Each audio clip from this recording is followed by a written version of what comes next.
This call is now being recorded. Bien. Bueno. ¿Estamos ahí? ¿Están viendo la pantalla y todo?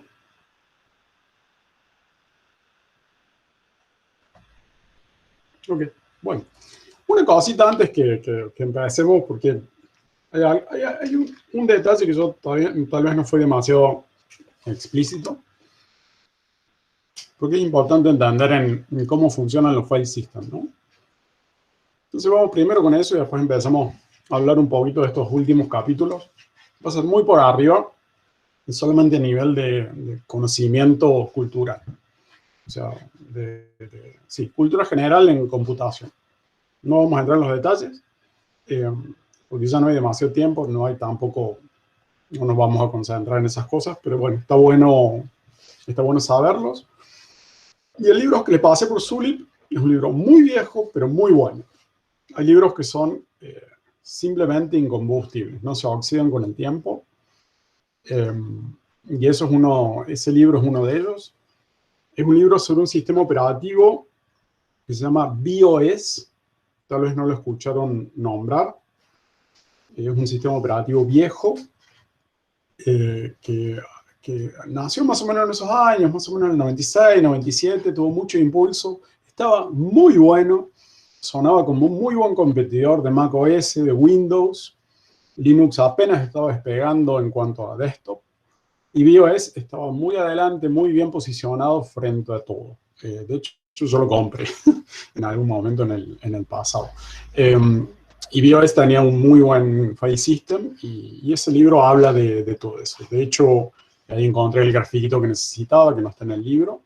Así que es un muy buen punto de referencia para entender sistemas de archivos de hoy en día. Probablemente desde ahí hay que hacer un fast forward, adelantar hasta ahora, pero son 20 añitos, ¿no? O sea, todo lo que vamos a ver ahora es de hasta 1982, 83, o sea que está viejo.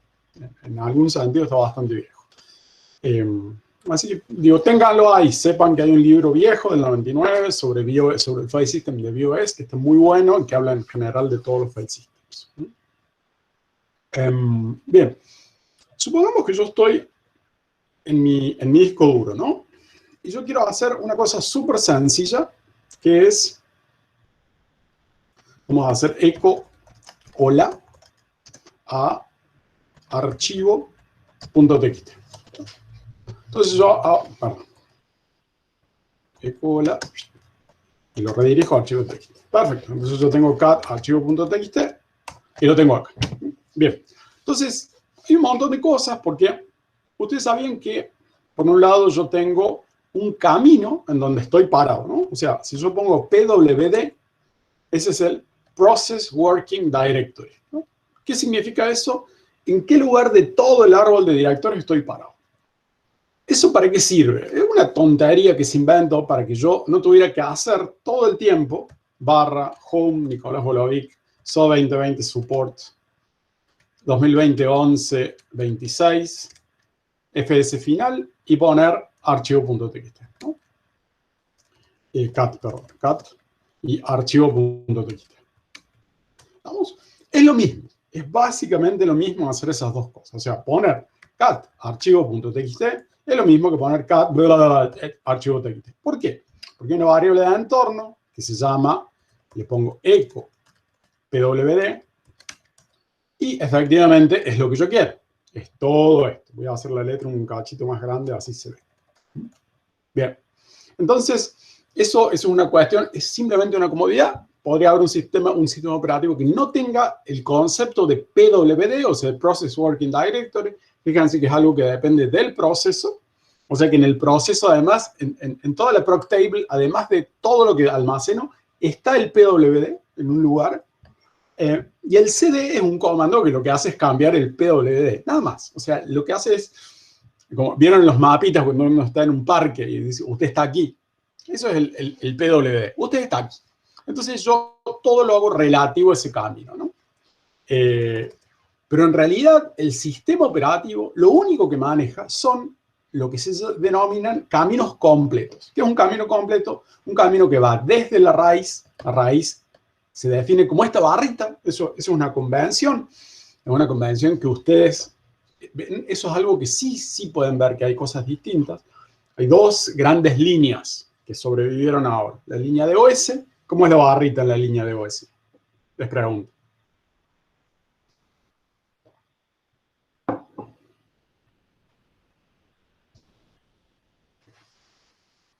Clic, clic. ¿Hay alguien ahí? De OS estoy hablando de OS, Windows, estoy hablando de toda la herencia de esa línea. No, es la barra al revés. O sea, en los sistemas operativos tipo Windows, las cosas se separan así, así, y con la barra al revés, ¿no? Entonces, en ese sentido, nosotros ahí estamos viendo dos lugares de históricos que fueron distintos, que aún siguen siendo distintos. Antes, los sistemas operativos separaban los directorios con 2 puntos. Entonces era eso, 2 puntos, 2 puntos. Digo, cada sistema operativo hacía lo que quería. Actualmente, todos los sistemas operativos se separan con el signo de división, con la barra normal. La otra se llama backslash, porque va para el otro lado. Y lo importante es cómo ocurre todo esto, ¿no? Porque todo esto es, fíjate que cat significa, es una forma rara de leer un archivo. Cat significa concatenar, ¿no? Cat es concat. Lo que pasa es que si yo concateno un solo archivo, lo que me va, y lo tira por standard output, lo que va a hacer es simplemente mostrarme el archivo, ¿no? La idea de cat es que yo pueda poner cat, por ejemplo, archivo, archivo, archivo, y claramente eso hace eso, porque concatena los 3 archivos que tienen hola y me escupe eso, ¿no? O sea, cat es otra cosa, no es para mostrar archivos, ¿no? Pero bueno, uno lo usa para mostrar archivos, eso es histórico, ¿no? O sea, es muy fácil pegar archivos en Unix, simplemente hay que usar cat. Cuando uno le pasa este path completo, para llegar al archivo que yo necesito, tengo que atravesar todos estos directorios, ¿no? Eso se llama, técnicamente se llama path traversal. O sea, caminar el camino, atravesar el camino. Bueno, lo interesante es que atravesar el camino tiene un montón de detalles finos, ¿no? Por ejemplo, yo tengo que empezar, ¿no? Y empiezo del directorio barra. En el directorio barra tengo que buscar una entrada en ese directorio barra que se llama home. Ok, perfecto. Bueno, acuérdense que todo en un file system, Unix-like, ¿no? Se trabaja con inodos. Entonces, ok, si yo sé dónde está el directorio raíz, yo tranquilamente puedo buscar en ese directorio raíz la entrada del directorio que dice home. Pero yo tengo que saber dónde está el directorio raíz. Yo no sé dónde está el directorio raíz en este momento. Entonces, esa es una cosa básica primero. El directorio raíz está hardcodeado, o sea, está fijo en el kernel. En ese sentido, vayamos un ratito a Ctrl-Shift-T y a CDSO 2020 Support XV6, Git Pull, por supuesto, a ver si vino algo nuevo. Listo, already up to date. Y vamos a buscar grep root en asterisco .h -- color. Bien. Fíjense que en el archivo fs.h dice hashtag define root ino 1. ¿Estamos? Eso simplemente está diciendo que el inodo número 1 fijo siempre va a ser un archivo que va a ser la raíz del sistema de archivos. ¿Estamos? Fíjense que si no, no tendría forma de empezar a buscar en todo atravesar los caminos, ¿no? Tengo que saber a dónde empezar. Tengo que conocer la raíz. Y la raíz tiene un número de inodo fijo. Ok. Una vez que ya conozco cuál es la raíz de todos los archivos, ahí puedo empezar lo que se llama atravesar el camino. Fíjense, en una cosa tan simple como este cat, barra home, Nicolás Borovix, 2020 support, etcétera, etcétera, ¿qué es todo lo que tengo que hacer? Primero, tengo que encontrar el inodo raíz. Pero eso ya lo sé, porque es el inodo 1. En el caso de XV6, supongamos. Seguramente en el file system de Linux, de esta versión de Linux, tiene otro número de inodo. Lo podríamos averiguar. Simplemente le hacemos stat a barra y averiguamos. El inodo es el número 2. Es distinto, pero es fijo. Busquen en la máquina en la que se les ocurra, hagamos secure shell a Jupyter Ace y hagamos stat de barra. Eso, fíjense, eso hace un comando doble, porque dice conectate a Jupyter Ace y ejecuta esto. Entonces, ejecuto. Esto está en Jupyter Ace, en otra máquina, y es el inodo número 2. O sea que es lo mismo, ¿no? En general, en Linux hace un montón que es el inodo número 2. Entonces, cuando yo pongo simplemente el cat de arriba, el cat no, cat de todo esto, yo tengo que agarrar el inodo raíz, que está en el directorio raíz. Acuérdense que todo directorio es un archivo que contiene dos cosas, una tabla con dos cosas. Nombre de inodo y nombre asociado al inodo. Nombre de inodo, nombre asociado al inodo. Número de inodo y nombre asociado al inodo. Ok, entonces, yo lo primero que tengo que hacer es leer ese inodo. Fíjense acá, volvamos un poquito a la anterior, 1124, como PDF File Implementation. Avancemos un poquito, W, taca, taca, taca, taca, taca, taca. Fíjense acá que cuando yo tengo que leer el inodo que contiene el directorio raíz, eso implica dos cosas. Porque por un lado tengo que leer el inodo dentro de la tabla de inodos para saber dónde están los bloques y luego leer los bloques.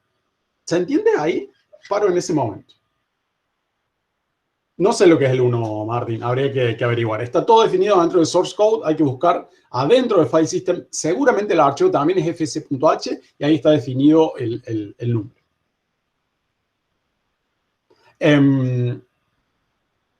Bien, yo estaba preguntando otra cosa. ¿Se dan cuenta del detalle que cuando yo necesito leer el inodo donde está el directorio raíz, acuérdense que directorio es simplemente un archivo especial, es un archivo. Por lo tanto, es un inodo que está siempre en el inodo número 1. Pero para leer ese inodo necesito leer dos partes. Por una parte, el inodo en sí, que está acá en esta parte, pero este inodo, exactamente este pedacito. Y después, para leer lo que está adentro del directorio, o sea, los datos, tengo que leer la parte de los datos, que a lo mejor está justo en este pedacito acá, ¿no? Se entiende que involucra, simplemente leer el directorio involucra, por un lado, leer la tabla de inodos y por otro lado, leer la región de datos, ¿no? ¿Se entiende eso? Clic, clic, clic. Bien. Entonces, una cosa tan básica como saber si hay adentro del directorio raíz, si hay una entrada que se llama home, tengo que hacer dos lecturas de bloques. Uno en esta zona y otro en alguna parte de esta zona de la región de datos. Y eso va a ser por cada uno de los directorios. ¿Y cómo sigue ahora la historia? La historia es bastante simple porque lo que hay que hacer ahora es, una vez que abrí el inodo del directorio raíz y leí los datos con toda la secuencia de inodo nombre, inodo nombre, inodo nombre, y la tengo en memoria, un algoritmo, que en este caso, en esta implementación va a ser de orden log n, porque está implementado con un árbol, con un B-tree o con un H-tree, va a buscar la palabra home. Y a esa palabra home tiene asociado un inodo. ¿Cuál es el inodo? Es el inodo del directorio que yo a su vez tengo que leer. ¿Cuál es el directorio? Este otro que sigue acá. ¿Qué tengo que hacer en ese momento? En ese momento yo tengo el número del inodo que le corresponde al directorio que está abajo del home. Ese directorio que se corresponde con el home, primero tengo que leer en esta zona para leer la información del inodo en sí, para luego leer esta otra región de los datos para bajarte todos los pares estos inodo, nombre, inodo, nombre, inodo, nombre. Entonces, ahora yo tengo que leer, además de la tabla de inodos, tengo que leer toda la parte de los datos, donde van a estar todos esos, y volver a peinar, una vez que está cargado en RAM, volver a peinar y buscar en todas esas entradas la que dice Nicolás W, que va a estar asociada con un inodo. Que a su vez, ese inodo lo tengo que volver a abrir, que implica dos cosas, leer la tabla de inodo y leer los datos. en donde yo voy a buscar SO 2020 support. Cuando lo encuentre, después de haber hecho esas dos lecturas, voy a obtener el número de inodo. Cuando obtengo ese número de inodo, voy a abrir el otro directorio y así sucesivamente, hasta finalmente llegar al inodo donde tengo el inodo de este directorio, donde voy a buscar entre todos los archivos que están ahí, un archivo que se llama archivo.txt. Finalmente, cuando tenga el número del inodo de archivo.txt, que en este caso lo voy a ver, ¿cuál es? Es simplemente, el inodo es, ¿dónde estamos? Acá no. El inodo es, no, acá tampoco, cd punto, cd so 2020. 26. El inodo es este, stat archivo.txt, o sea, finalmente obtengo este número. ¿Qué tengo que hacer? Ir a la tabla de inodos, buscar ese número, el 14.417.960, leer toda la estructura de datos en esos bloques directos, indirectos o doble indirectos, y triple indirecto, o con extends, no sé cuál es la estructura de datos que use, y leer cada uno de los bloques que pertenecen, y finalmente mostrar el contenido de los datos. O sea, cada vez que yo pongo archivo.txt, todo eso está pasando. ¿Por qué no tengo que poner? Yo digo, no, pero ahí el camino ya te lo ahorraste. No, no te lo ahorraste nada. Cada vez que yo pongo cat, a ustedes internamente les cae canónico, les cae todo el camino, como ustedes lo han visto en el ¿cómo se llama? En el file system que están haciendo. Claro, es como en la paginación. Siempre hay que empezar desde el page directory. Si tuviera paginación de 5 niveles, hay que empezar con el page directory 0. Y ahí, recorriendo todo.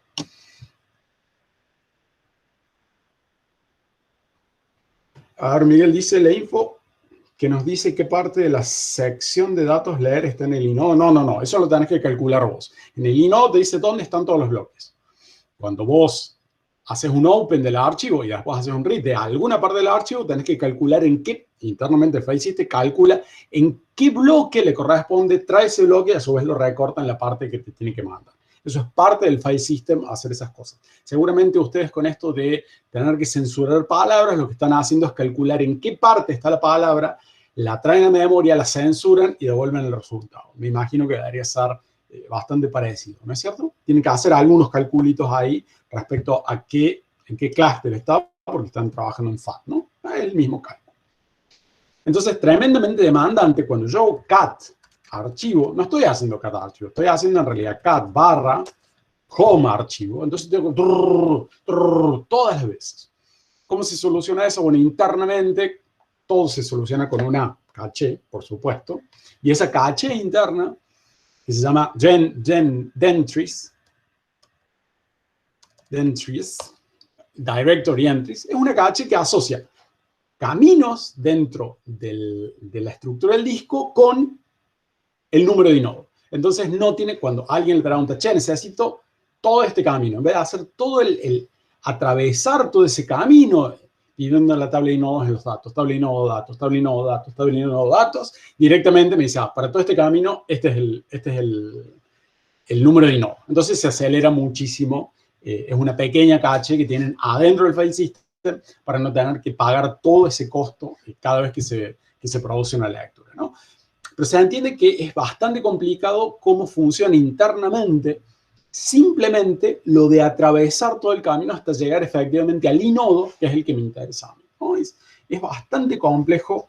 Esa es la caché, José, esa es la caché de caminos. Pero también hay caché de un montón de cosas. Hay caché de bloques, hay cachés de otras cosas que te permiten acelerar la lectura. Claramente, si yo hago, fíjense, si yo hago find en barra, esto me va tirando todos los archivos, ¿no? Si yo find barra de nuevo, no se va a notar, lo debería medir, es muchísimo más rápido, porque ya leyó todos los bloques, ¿no? No hay nada inconveniente. Ya leyó todos los bloques, ¿no? En particular, se almacenan en un lugar. Fíjense que acá, miren, esta es la memoria que yo estoy teniendo ocupada. Hay un cosito verde, un azul y un amarillito. Entonces, yo no sé lo que es, aprieto H como siempre. Dice, usado, buffers y cache. Entonces, todo esto que está acá es cache. O sea, almacenó bloques en la RAM para para poder editar la lectura de disco. Aunque yo tengo el disco de estado sólido, no importa, es infinitamente más rápido la RAM que el disco de estado sólido. Fíjense que está toda la memoria ocupada, no hay memoria libre en mi máquina. ¿Por qué? Porque aunque lo verde es lo que está en la memoria ocupada, el resto de la memoria dice, bueno, la uso como caché. Si me queman las papas, lo que hago es la memoria caché, la libero. O sea, es una memoria fácil de liberar, porque simplemente aquellos lugares de la caché que están sucias, o sea, que han sido escritas, las tengo que bajar de disco y listo, ¿no? O sea, de hecho, si pongo acá, control L, si como root pongo echo 3, no. ¿Cómo era? Sync. No me acuerdo. Una forma de hacerle flush a las caches, eso baja rápido. De hecho, se los mostré una vez. ¿Dónde está? A ver. Control T.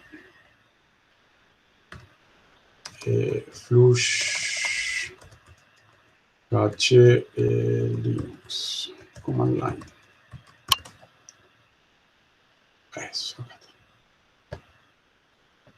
Control C. Listo. Entonces, vamos a ponerle 3 acá. Antes de hacer esto lo ponemos así no funciona. Vamos a poner htop. Fíjense que acá ya se ejecutó el comando, ¿no? Le puse control C, pero sigue el otro. Fíjense como ahora sí tengo memoria libre acá, ¿no? O sea, ¿por qué? Porque eliminó las caches y eso ya me dio memoria realmente libre que ni siquiera está ocupado en cache. Si dejo ejecutar esto todo el tiempo, le pongo sync y después echo 3. Ahora pongo htop y bueno, tengo bastante poco en cache. Si yo agarro y hago una cosa bestial de nuevo, por ejemplo, hago grep en barra, o sea, busco esta cadena en todo el disco duro y le pongo -i y le pongo -l. Busco esto, que seguramente no lo voy a encontrar. Eso básicamente dice abrir cuanto archivo haya en el disco duro. Entonces, si pongo acá htop, debería crecer lentamente la cantidad de caché que se está siendo usado. Ven que está creciendo la cantidad de caché hasta llenar la memoria. ¿Por qué? Bueno, porque está la memoria libre. Mejor que si algo leí ya lo mantenga en RAM y no tenga que perder tiempo, ¿no? O sea, pero todo lo que está marroncito en realidad se puede sacar rápidamente y no hay ningún problema. De hecho, esto lo corto y acá lo corto, pongo esto de nuevo y fíjense que ya tengo memoria nueva disponible para poder usar, ¿no? Entonces, en ese sentido, hay una parte de la memoria que el sistema operativo como lo va manejando a gusto y PHD para tratar de maximizar la velocidad de la máquina, ¿no? Bien. Entonces, bueno, básicamente hay que entender que por abajo en el sistema operativo es bastante complejo lo de los archivos, pero son pasitos cortitos. Y saber que siempre el root directory es un inodo fijo, ¿no? Que a priori no se puede cambiar, ¿no? Otra cosa interesante es cómo, fíjense que en DOS y en Windows, ya no tanto en los Windows nuevos, había una notación de unidades que se llamaban C2 puntos, D2 puntos, A2 puntos, J2 puntos. ¿Sabían eso, no?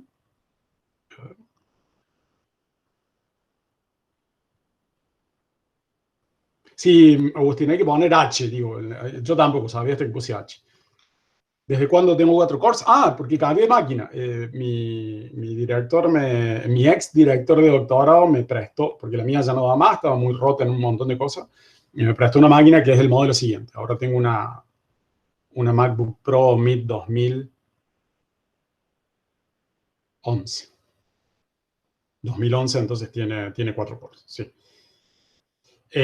Sí, para eso sirve tener un terabyte de RAM, ¿no? Para eso sirve. De hecho, vamos a Jupyter Ace y hagamos htop y fijémonos, miren lo que es esto, tiene 128 GB de RAM y hay re poquito usado per cache. Pero también podría hacer exactamente lo mismo, podría hacer un grep menos il de bla. No tengo que poner punto y coma porque si no me va a producir problemas. En tilde barra, ampersand, para que vaya haciendo, grep, para que vaya haciendo, y ILR, ILR. Ahí está. Entonces pongo htop y veo esa barrita marrón como va a ir creciendo y, bueno, eventualmente va a llenar todos los gigas que ocupe mi directorio. Yo no tengo demasiado en mi directorio, pero va a ir creciendo esta barrita marrón y en un momento los casi 100 gigas que quedan libres van a estar ocupados por cosas del file system. Pero está bien, porque si está la RAM al vicio, sale para algo, para acelerar la máquina, ¿no? Eventualmente la van a utilizar, ¿no?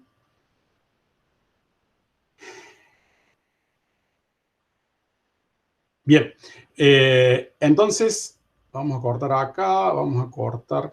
una cosa que había quedado mostrar era la cantidad de archivos que quedan en mi máquina, es una cosa que al final no vimos, vamos a tirar un comando y lo vamos a dejar word count -L, era este comando, al final no lo hicimos, para ver cuántos archivos tengo, eso es importante para tener una idea de qué cosa.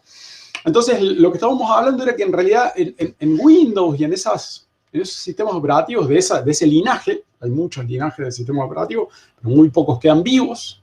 De hecho, hay dos, Unix y DOS Windows. Los otros linajes han casi desaparecido. Se usaban cada una de las unidades, cada una de las particiones, cada uno de los pendorchos que los conectaba, eran C2 puntos, A2 puntos, etc. Bueno, esa cosa en Unix no existe. Esa cosa en Unix está mucho mejor resuelta, pero mucho mejor resuelta. Y la idea es que hay una cosa que se llaman puntos de montaje. Los puntos de montaje, acá yo voy a agarrar un pendrive que tiene un Ubuntu 2002, no sé, 64 bits. Eran las fotos de viaje de estudio de mi hijo. Le voy a poner al pzunar y lo voy a montar al pendorcho, perfecto. Y fíjense que ahora, si yo hago lsblk, que me muestre todo, esto es muy útil, este comando, demasiado útil, a mí me encanta. lsblk me muestra todos los dispositivos local que tengo puestos. En particular me muestra el SDA. Este es el disco duro mío, ¿no? Que está partido en 4. SDA 1, 2, 3 y 4. La partición principal es esta. La SDA 2, que en realidad internamente se llama 8.2. El mayor minor es 8.2 y se monta acá en este punto. ¿Qué significa montar? Bueno, ahí está el chiste. ¿Cuál es el punto? Cuando yo metí el pendrive, eso no es la unidad E2 puntos, D2 puntos, J2 puntos, H2 puntos. Y no sé, es una... No sé, Agustín. Por ahora Unix está dominando... Templo es... ¿Qué es de troll nomás? El linaje Unix está dominando todo. De hecho, macOS es Unix. Así que otra subrama BSD, pero es Unix. Entonces, ¿cómo soluciona esto Linux? De una forma distinta y a mi entender mucho más elegante, que es generar puntos de montaje. El chiste es así. Este dispositivo, en vez de estar en el raíz, lo que hace es colgarlo acá adentro, en el directorio /media/Nicolás W. Ok, entonces, cuando yo tengo un camino, por ejemplo, yo hago cat de /media Nicolás W, Lubuntu, y acá hay algún archivo que me interese, por ejemplo, readme.thisdefines, este archivo. Acá lo que está pasando es súper interesante. ¿Por qué? Porque el barra está en el dispositivo SDA. ¿Vamos? Porque eso se define cuando bootea el sistema operativo. Este dispositivo va a ser el barra. Ok, perfecto. Entonces el barra lo relaciono con este dispositivo y voy haciendo el path traverse. Cuando llega Nicolás W, o sea, pasa en medio y llega Nicolás W, lo que está pasando ahí es que este directorio está marcado en una tabla especial que se llama puntos de montaje, que dice, che, mira, desde este punto en adelante, cambia de dispositivo. Ok, ya no va a ser el dispositivo que vos estabas trabajando, que era el 8.2, sino que va a ser este otro dispositivo, que es el 8.17. Bárbaro. Entonces empieza a trabajar adentro del dispositivo 8.17 de acá para adelante. Esas tablas de montaje se ven simplemente con un comando que se llama mount, que es un lío esto, pero vamos a hacer acá una simple cosa, grep Nicolás W, control L, acá Nicolás W, ¿y qué dice? El dispositivo /dev/sdb1, que es la primera partición del pendrive, está montado en /media /Nicolás W. ¿Vamos? Ubuntu 20. Entonces, en ese momento, cuando yo traspaso esta puerta, estoy hablando del disquete, ¿no? Entonces, del disquete. Estoy hablando del pendrive. Entonces, esto que era el Ubuntu 20.04.1 LTS es la raíz del pendrive en este momento.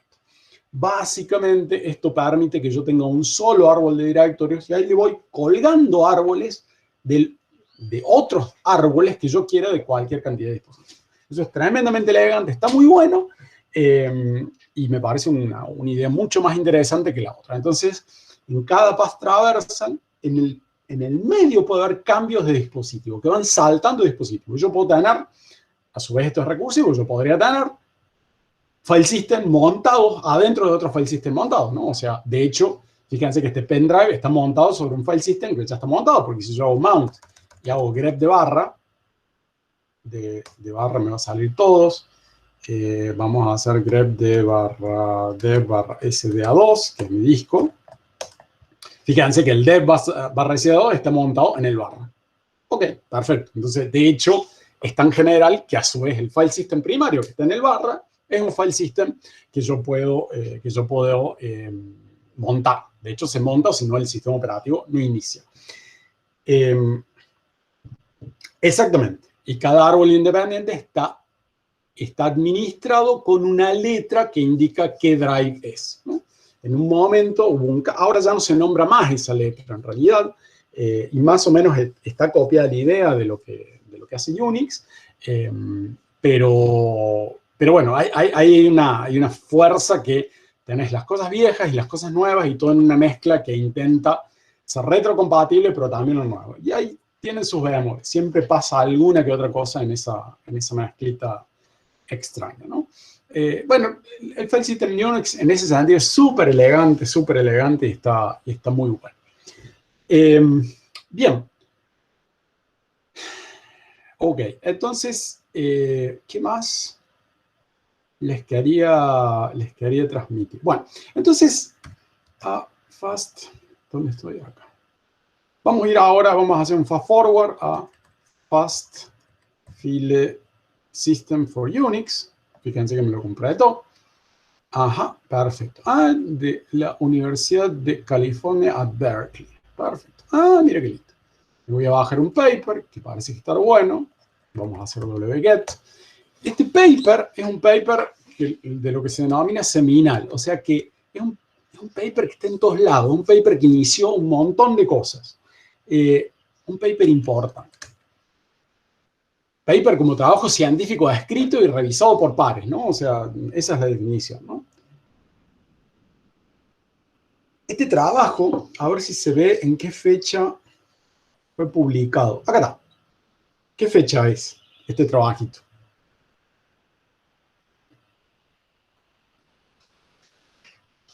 ¿Lo ven en la pantalla? 1984. 1984. Estábamos en algún lugar en esta Argentina. No tan malo en realidad. Entonces lo que dice, les leo rápido en inglés, una reimplementación del sistema de archivos para Unix se describe. Esta reimplementación provee una tasa de transferencia muchísimo más alta, usando políticas de alocación mucho mejores que permiten una mejor localidad de referencia y pueden ser adaptados a un amplio rango de periféricos y características del procesador. El nuevo sistema de clusters, de amuchar datos, es secuencialmente accedido y provee dos tamaños de bloques que permiten el acceso rápido de archivos grandes y no desperdiciando las grandes cantidades de espacio en archivos pequeños. El acceso a los archivos son 10 veces más rápidos que en Unix tradicional y hay un montón de necesidades de mejoras para la interfaz de los programadores que son discutidas. Ellos incluyen un mecanismo para poner locks, o sea, candados en los archivos, extensiones en el espacio de los nombres y la posibilidad de usar archivos de nombres largos y la provisión de, bueno, y una cosa para cosas administrativas. Sí, el año de Orwell. Diego Esteban lo hace, muy bien. La estaba descosiendo después del Mundial 82, que no funcionó. La estaba descosiendo. Bien, entonces, en este paper, lo que se hace es un par de cosas. Se cambian el sistema original de... No tengo que comer. Perdón. Se cambia una serie de cosas importantes al sistema de archivos. Fíjense esto que se habla, ¿no? Primero, nombres de archivos largos. Se ve que antes el file system original que traía Unix tenía nombres acotados, probablemente 32 caracteres nada más. Ahora los nombres son arbitrariamente largos. Imagínense, ¿no? Otra cosa que permite es file locking, o sea, un programa podía definir, este es un archivo y quiero poseerlo yo solamente porque no quiero que otros lo puedan abrir para agregar información. Está bueno eso. Enlaces simbólicos. Ajá, ¿qué es eso? Bueno, ahí vamos a ver. Renombre. No había posibilidad de renombrar en el file system anterior, en el sistema de archivo anterior. Y finalmente tenía cuotas. ¿Qué es cuotas? Una cosa súper útil, que cada usuario tiene como una especie de tablita que dice cuánto está ocupando. Y si se pasa de un límite que yo le pongo, tiene un límite blando y un límite duro, no puedo escribir más archivos. Eso está muy bueno, porque cuando yo tengo 250 usuarios en una máquina, yo tengo que poner cuotas porque si no alguien puede bajar archivos demasiado grandes, un montón de archivos, y me llenan los discos duros. Entonces estas cuotas están muy, muy buenas para utilizar en estas cosas. Una cosa importante es esto, los links simbólicos. Vamos al problemita con esto, ¿no? Porque eso es importante porque une un par de cosas, ¿no? ¿Qué son los links simbólicos? Ustedes ya los conocen, los links simbólicos. ¿Por qué? Porque si han trabajado en Windows, saben que yo puedo hacer accesos directos. ¿Les suena eso? Exacto, Francisco. Accesos directos. ¿Qué son los accesos directos? Y bueno, es un iconito que tiene una flechita que en realidad no es el archivo, sino que es un archivito que apunta al archivo. Es eso, ¿no? Y ustedes saben que si yo tengo ese acceso directo que apunta al archivo y yo borro el archivo original, ese acceso directo queda, ¿cómo lo llaman en Windows a eso?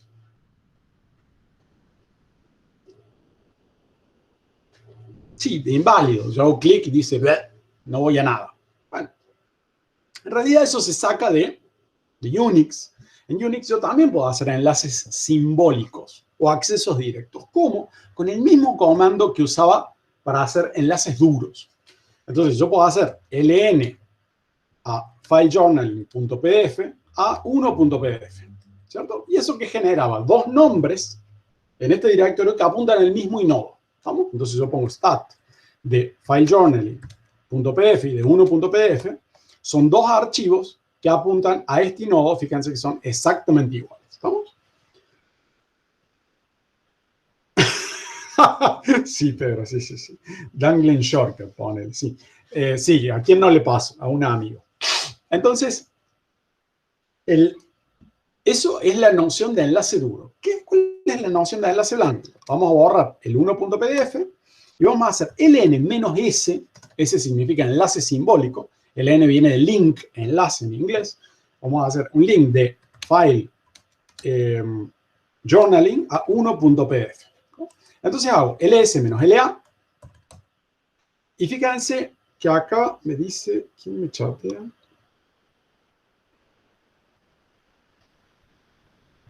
Ah, bien. Fíjense que acá lo pinto de un color distinto, ¿no? Si yo lo hubiera, vamos a hacer ln así y lo vamos a poner a 2.pdf, vamos a hacer ls-la. Fíjense que 2 lo pinta de este color y el 1 lo pinta de este color, hace una flechita y pone ahí. ¿Qué es eso? Bueno, en el ciclo de mi papá había chicos que se caían en robar los juegos copiando los accesos directos de un pendrive. Muy bien, buenísimo. Eso me gusta. Eso me gusta. ¿Por qué puedo tener el acceso que se me cante, ¿no? O sea, yo le puedo poner la extensión. Está muy bueno lo que comentas, Lucas, para poner de ejemplo de que hay que entender cómo funcionan las cosas, o si no, ni siquiera podés robar. Está bueno, me gusta. ¿Por qué el acceso directo tiene extensión PDF? Porque yo le podría haber puesto cualquier cosa, ¿no? rm.1.pdf y le podría haber puesto a 1.txt.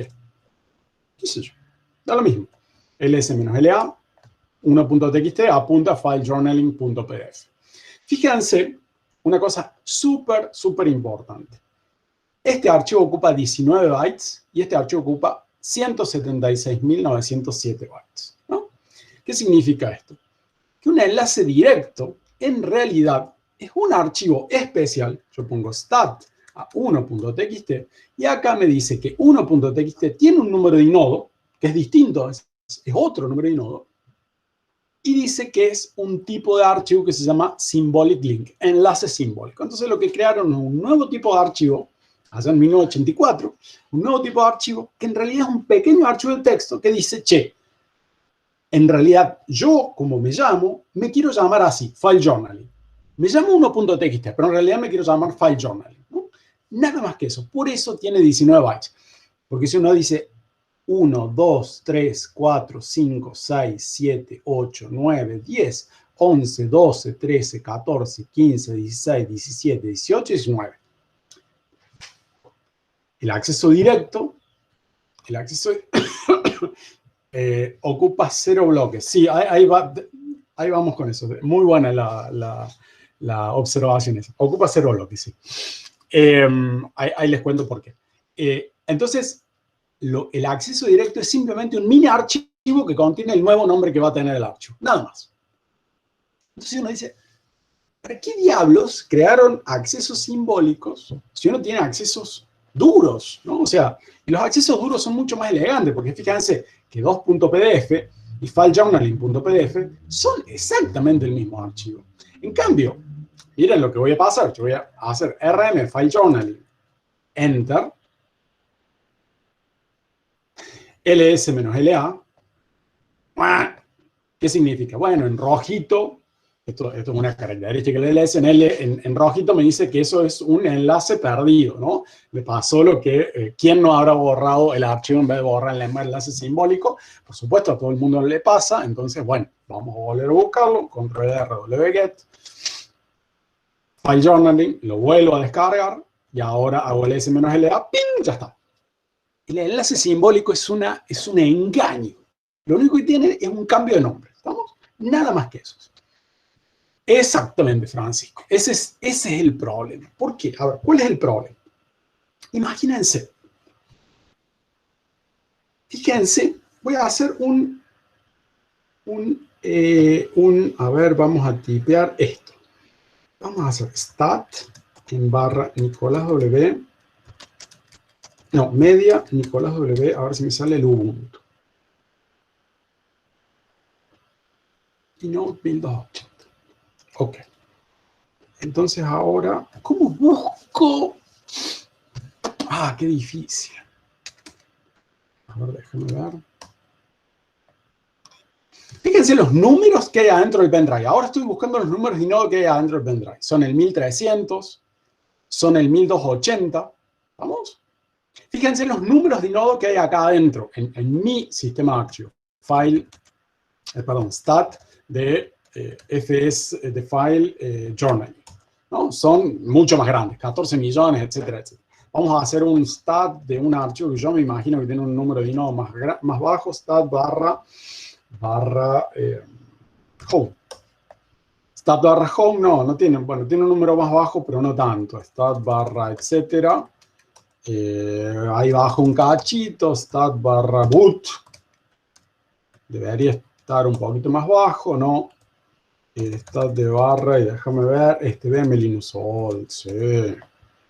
14.000. A ver, no lo encuentro en realidad, pero toda Miguel Citadenia, entra y sale. Toda operación que abre 1.txt abre file journal. Sí, por supuesto. Porque en realidad ese es el archivo. El 1.txt, ese enlace simbólico, redirige al otro. Nada más, redirige. Allá está. Entonces, en este sentido, ¿cuál es el problema? los números de inodo que contienen este pendrive que tengo conectado van desde 1 hasta 10.000. Los números de inodo que tengo en mi disco duro, mi disco estado sólido, van de 1 hasta 37.000 millones. Fíjense que colisionan los números de inodo. Entonces, yo no puedo hacer un enlace entre un archivo que está en el pendrive. Por ejemplo, voy a tratar de hacer un enlace de media Nicolás W. Lubuntu y voy a hacer el readme a este archivo, a 1.txt, no, para 3.txt. Enter. ¿Qué pasó? Me dice, fallé en crear el enlace duro 3.txt acá. ¿Por qué? Porque es inválido un enlace que cruce los dispositivos. Perfecto. El problema es simple. Como el pendrive, ahora lo voy a... bueno, no lo quiero sacar para no tener que desmontarlo. El pendrive tiene sus juegos de inodos que empiezan normalmente desde 1, desde números bajos, y el disco estado sólido tiene otros números de inodo que colisionan. Entonces yo no puedo saber qué número de inodo es. No tengo unicidad en el número de inodo. Entonces los enlaces simbólicos se inventaron para eso. Yo sí puedo hacer ln-s. De eso acá no hay ningún problema. ls-la. Y ahora me dice 3.txt apunta a todo eso. Adivinen qué pasa si yo desmonto. Pongo Zunar. Pongo acá. Pongo eject. Listo. Hago ls-la. Lo obvio, ¿no? No. Lo obvio que va a pasar. El número máximo de nodos, Francisco, ya habíamos hablado de que es algo definible en el momento de formatear para los file system tipo X2, X3 y X4, donde definen su tabla de nodos de manera estática en la vida del disco. Otros file system como XFS y ZFS, la tabla de nodos es variable en el tiempo de vida del file system, ¿no? En esos sistemas de archivos es flexible, en estos son fijos. Entonces hay que definirlo. Y eso lo define los parámetros de formateo, ¿no? Bien, entonces los enlaces simbólicos sirven para eso, para poder cruzar los límites entre dispositivos, simplemente porque los números de inodo podrían tener dos archivos que tengan exactamente el número de inodo en dos dispositivos distintos. ¿Cuál es cuál? No sé. Entonces, no puedo hacer enlaces duros entre distintos dispositivos.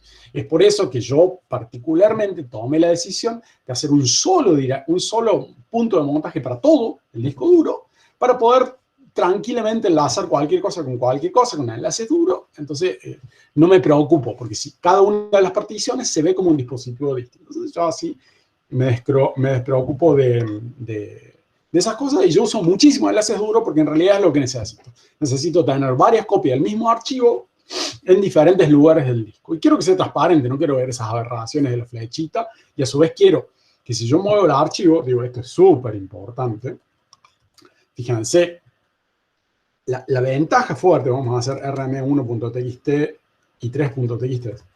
Si yo agarro ls-l, fíjense que 2.pdf en realidad es un enlace duro a filejournaling.pdf. ¿Qué pasa si yo move filejournaling.pdf y lo muevo a /tmp?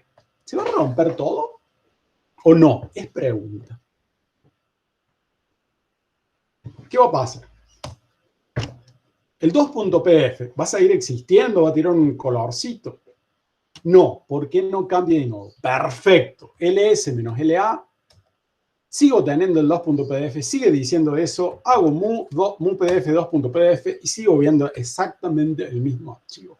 Porque depende del número del nodo. Entonces, mientras vive en el dispositivo, lo puedo mover a donde se me cante. Puedo cambiar la estructura de mi directorio y siempre va a ser lo mismo. Y voy a ocupar un solo archivo. Eso es genial, ¿no? De nuevo, ZFS lleva todo eso muchísimo más allá, porque lo que hace es, cuando yo copio, hace copy and write. Entonces en realidad no es una copia, es como si fuera un enlace duro manejado por el mismo sistema de archivos, ¿no? Por supuesto que ZFS permite a su vez enlaces duros y enlaces simbólicos, ¿no? Es mucho más interesante. Entonces volvemos a mover tilde en /tmp file system journal a punto, hago ls-la y sigue todo normal, ¿no? O sea, está muy bueno el file system en esas cosas. Exactamente, Matías Ariel Murat. El link simbólico se rompería y este no se rompe. Entonces, mientras uno pueda hacer enlaces duros, hay que hacer enlaces duros, ¿no? En ese sentido está muy, muy buena la idea. Bien, hay otra razón más por la cual estamos en enlaces simbólicos. Yo no puedo hacer enlaces duros entre directorios, ni siquiera entre el mismo bicho. Yo, por ejemplo, si quiero hacer un NLN a barra TMP a punto, fíjense lo que me dice. Estoy siempre en el mismo dispositivo. Yo tengo un gran disco que se monta en el barra y ahí tengo todo. Soy como una antipráctica de particionado de disco, ¿no? Medio raro. Pero después de muchos años me di cuenta que es el pedo hacer todas esas particiones para un uso doméstico. Absolutamente el pedo. ¿Por qué no me deja? Me dice, hard link not allowed for directory. Bueno, es un pequeño problemita que tienen los file systems. Se los dejo porque es una pregunta del práctico. Lo van a encontrar en cualquier lado. Y después lo charlan. Traten de buscarlo, traten de entender por qué no se permite hacer enlaces duros entre directorios. Y bueno, para hacer enlaces duros, para hacer enlaces entre directorios, ahí sí o sí tengo que usar ln-s, ¿no? Entonces, esto acá hago ls-la y efectivamente TMP ahora apunta a barra TMP. Eso es lo que hago. RMTMP, saquemos todo esto. No borré el TMP, borré el enlace, no solamente el TMP. rm2.pdf, rmarchivo.txt, estamos ahí, no. Bien, quería hacer un paseo por estas cosas porque son importantes, porque reflejan mucho esa decisión de diseño que tuvieron la gente que diseñó el primer sistema de archivos para Unix, ¿no? Esta separación de nombre y nodo hace que un montón de cosas sean súper elegantes.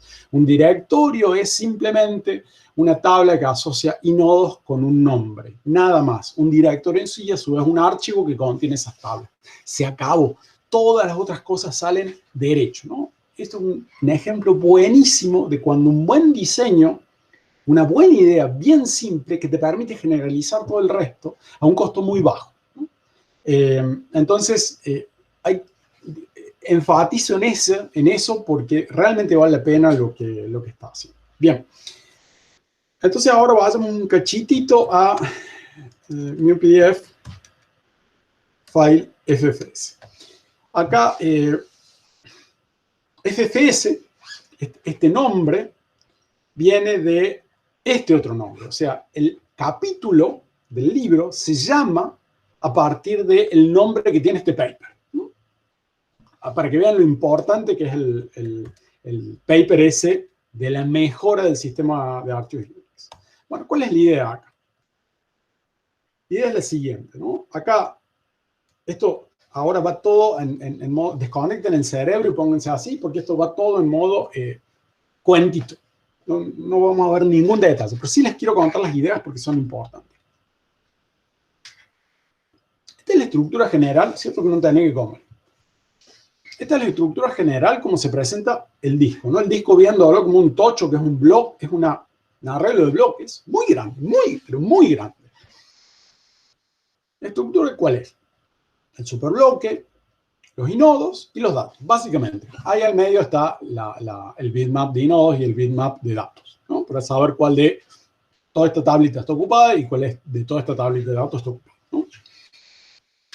Fíjense cómo están geográficamente lejos, ¿no?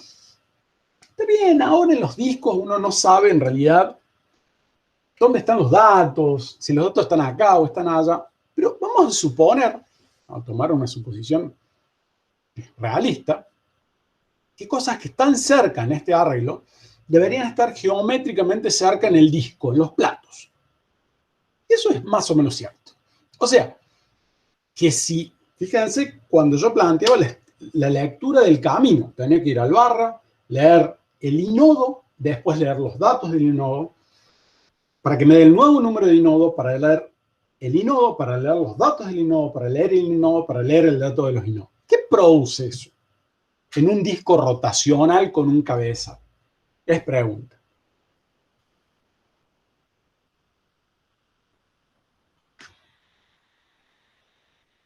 Demasiado.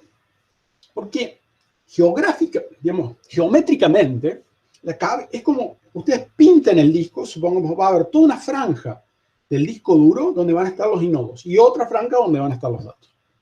La cabeza va a tener que ir inodos, datos, inodos, datos, inodos, datos. Y uno dice, ah, bueno, pero eso después lo almacena en la caché de dentro. Sí, pero la primera vez te tienes que comer eso. Y la cabeza vaya y venga, vaya y venga, vaya y venga. Es cierto, ¿no? Siempre, siempre, yo siempre cuento lo mismo, pero realmente para mí dije, ah, claro, Dios santo. Resulta ser que hace mucho tiempo, cuando las máquinas eran de OS 6 más o menos, tenía un programita que se llama Smart Drive, ¿no? Algo así. ¿Dónde está? Smart DRV. Smart DRV, esto. Smart DRV de OS. Vamos a ver si hay un artículo de Wikipedia. Sí. Wikipedia dice que hay todo un artículo de Smart Drive. Lo que dice era un disk catching program. Ok, perfecto. Vamos a ver si está. No está en español. Si alguien quiere escribir este artículo en español, sería bueno. Que era un programa, era un pequeño cache para los disquetes. ¿Qué pasaba con los disquetes? Bueno, los disquetes era aún peor. El seed time de un disquete. No sé si vieron esa gente que se pone a tocar música con disqueteras. Que el movimiento del disquete, que es a través de un tornillo sin fin que va y viene, produce sonidos que se pueden controlar en frecuencia y hacen tocar, digo, la marcha, no la marcha nupcial, sino la marcha imperial, quise decir. La marcha imperial de Star Wars. Era muy lento mover el cabezal, porque era un tornillo roscado que hacía que la cabeza se moviera por un lado y por el otro. Un motor conecta un tornillo roscado y la cabeza hace... Entonces, una pruebita que hice en un momento fue, che, gracias Marcos, ahí debe estar el coso. No, me tengo que resistir a hacer eso, no me puedo resistir a hacer eso.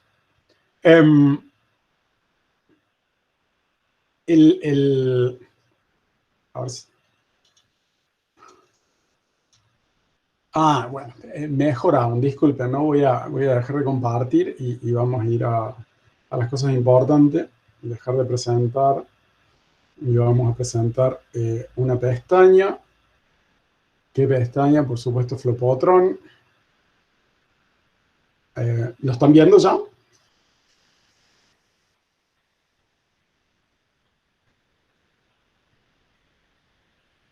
¿Lo ven? Ok.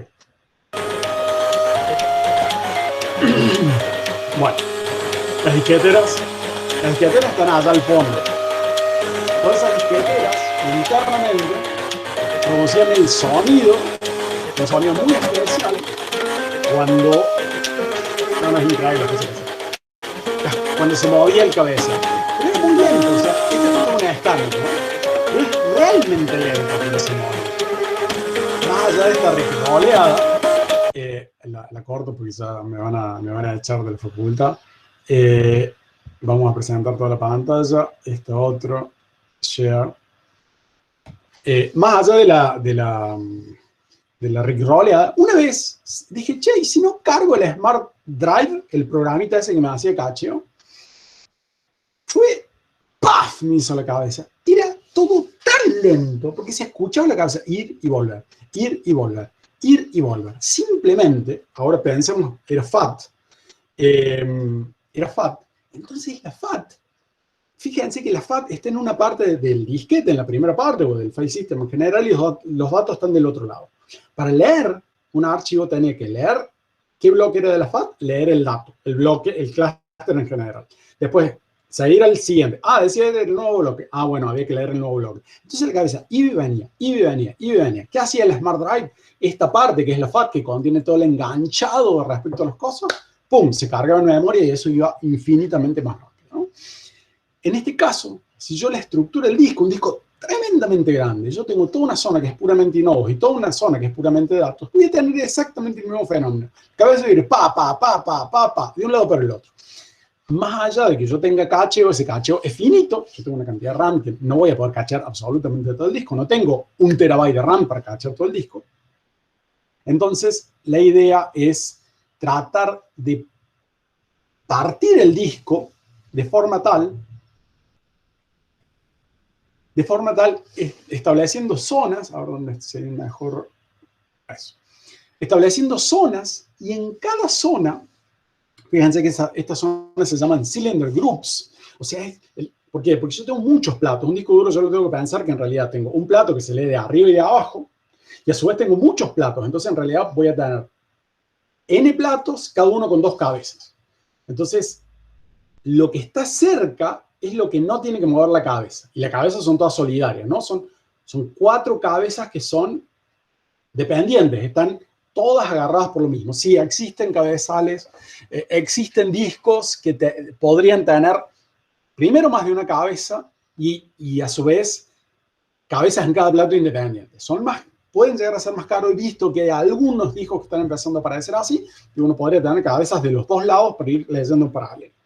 Pero en este caso, en los discos tradicionales, todas las que supongamos que tenemos 2 platos, las 4 cabezas que están leyendo esos platos se mueven todas a la vez. Entonces, este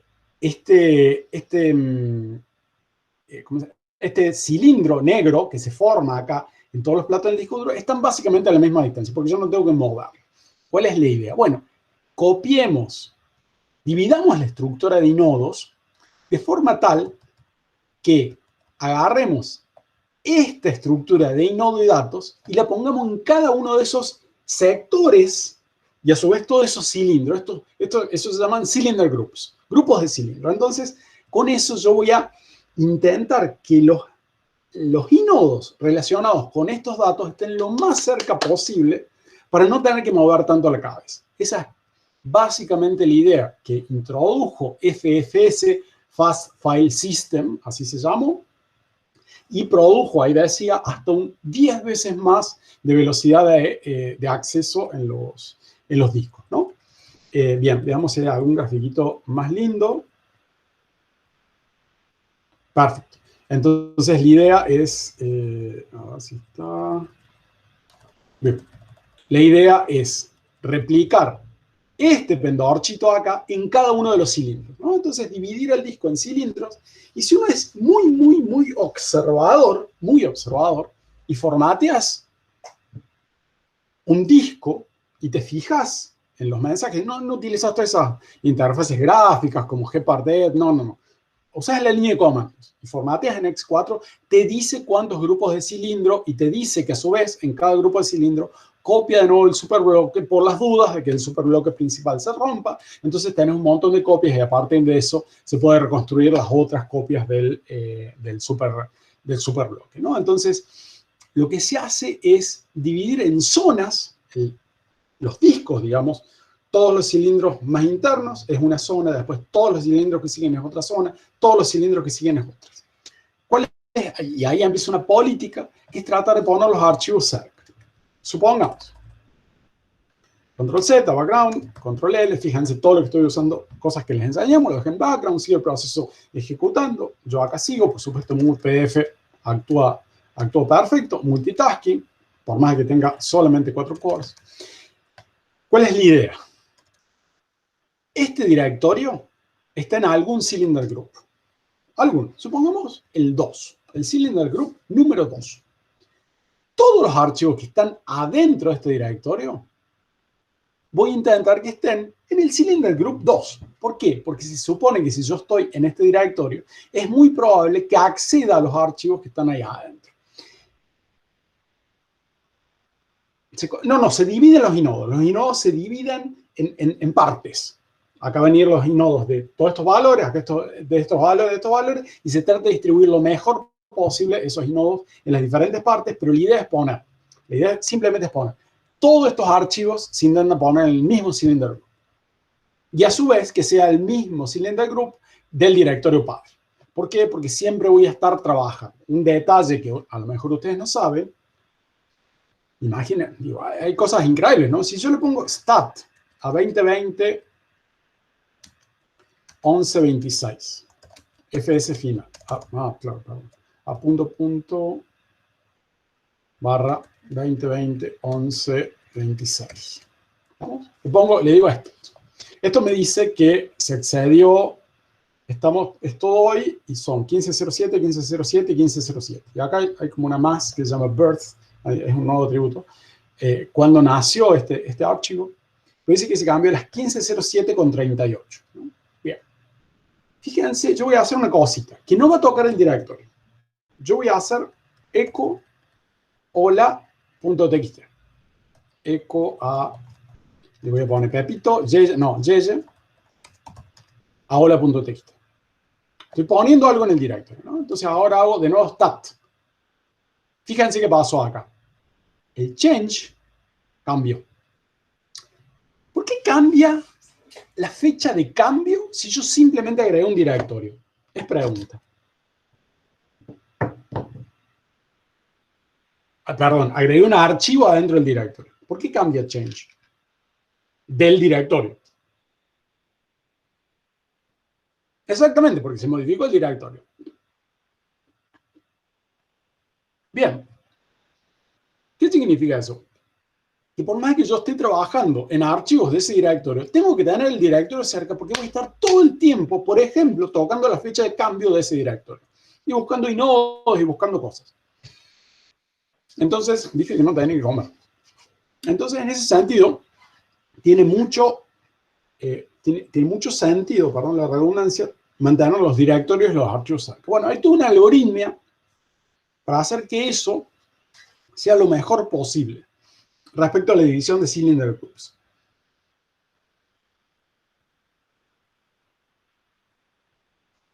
Sí, claro, exactamente. Tuviste que agregar una entrada más que asociaba el inodo, que ahora se llama stat hola.txt. Tuviste que agregar en la tablita una cosa que decía, este inodo se corresponde con el nombre hola.txt. ¿Vamos? Tuviste que cambiar el archivo que se llama directorio por eso. Perfecto. Bien. Entonces, esa es la idea básica que está dando vuelta en este tipo de cosas. En este tipo, y hay muchísimo, pero muchísimo algoritmia que está puesta en función de tratar de mantener las cosas, los cylinder groups, de los archivos que son geográficamente cerca, ahora respecto al atravesar los caminos, ¿no? Con la idea de que fíjense que la mayoría, por la estructura que tiene Unix y la idea del PWD, o sea, de Process Working Directory, un proceso normalmente va a estar trabajando ahí cerquita, donde yo estoy, como PWD, va a ir un poquito más arriba, un poquito más abajo, pero va a estar trabajando cerca. Eso significa que la cabeza no la voy a tener que mover tanto para todas las necesidades de ese archivo. Esa es básicamente la idea del bichito este. Acá hay algo bastante raro, porque toda esta algoritmia, todas estas estructuras de datos, porque esto es básicamente mucha algoritmia y mucha estructura de datos para dividir en grupos, los nodos y que estén geográficamente cerca, tienen sentido para los discos duros rotacionales. Aparecen los discos duros de estado sólido y no tiene sentido ya. ¿Para qué voy a dividir en cylinder groups si yo no tengo ninguna penalización de ir saltando de un lado al otro? Bueno, sí tengo un poco de penalización en realidad, los archivos sí tienen que estar contiguos, pero por otras razones. Pero en sí, de leer un directorio y leer un archivo, da más o menos lo mismo. Entonces, uno se preguntaría, ¿por qué los celulares? Porque yo tengo un celular y el celular usa X4. Si X4, una de las cosas que tiene es toda esta parafernalia de los cylinder groups. Si yo acá no tengo cilindros, esto tiene una flash, una memoria flash, EMC, que esa flash no tiene seek time. Bueno, resulta ser que hay otras cuestiones. Un file system, como ya les había dicho antes, es como una parte crítica del sistema operativo, pero crítica a un nivel mucho más alto de lo que es el manejo de procesos. Digo, yo hasta no me molestaría tanto si de vez en cuando el sistema operativo se confunde y me mata un proceso. Como por ejemplo el out of memory killer. No hay drama. Bueno, sí, estaba consumiendo mucho más. ¡Pum! Lo mato. Está bien, bueno, no importa. Un sistema operativo que corrompa un disco y que haga que el disco esté ilegible, no. Eso nadie se lo aguanta, ¿no? O sea, nadie. ¿Por qué? Porque ahí tenés la foto de tus gatitos, tenés cosas realmente importantes. En ese sentido,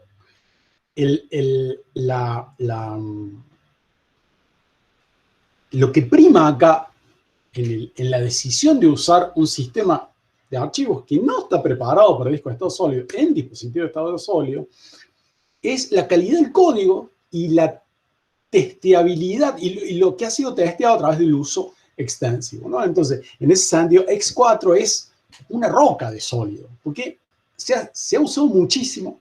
la gente ha visto que en realidad no produce demasiada impacto en la performance, porque toda esta algoritmia que está de más, de los cylinder loops y todo eso, uno dice, pero es una recarga.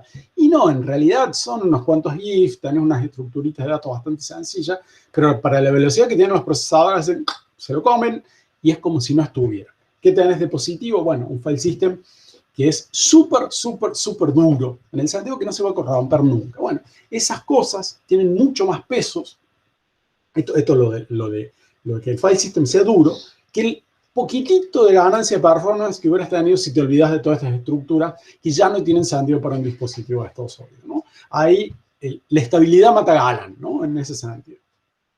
Bien. Eso es, creo, todo lo que hay para decir de, o lo que yo quería decir de esta parte.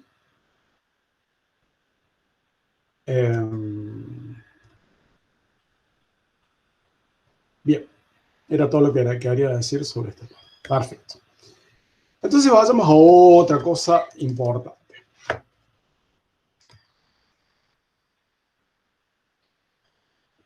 No entiendo cómo se haría un SSD de esto. Si es un sistema completamente distinto, se simula. Los discos de estado sólido hay sistemas de archivo específicos para dispositivos de estado sólido todo el diseño está en base de saber que el seek time es 0. Entonces uno diseña de otra forma y a su vez tienen muy fuerte énfasis en que el file system, digamos, el sustrato se degrada con el tiempo, ¿no?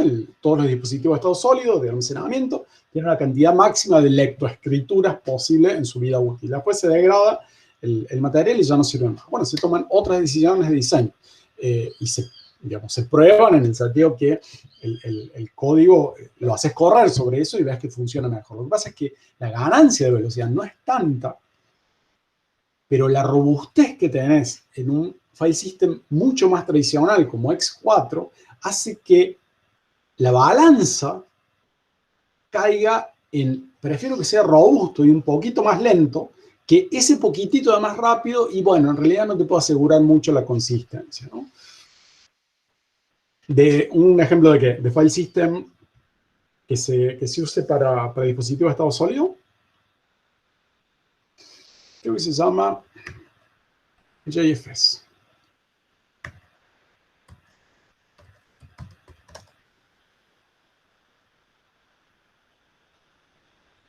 No, JFS es otro. Vamos a buscar.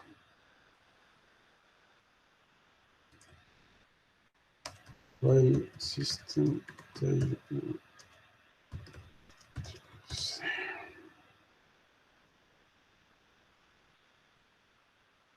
Ya hace tanto que no los veo esos.